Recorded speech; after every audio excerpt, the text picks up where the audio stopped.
রমাজান মাসের প্রথম প্রস্তুতি হচ্ছে রমাজান মাস আসার পূর্বে, রোজা আসার পূর্বে বেশি বেশি তাওবা এবং ইস্তেগফার পাঠ করা।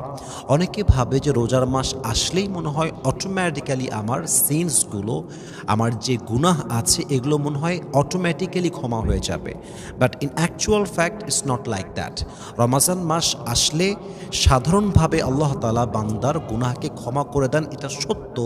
তবে যদি আপনার জীবনে গুনাহে কাবীরা থাকে, এটা তওবা ছাড়া, আল্লাহর কাছে পরিপূর্ণ তওবা করা ছাড়া it will never be forgiven. এটা কখনো ক্ষমা হবে না।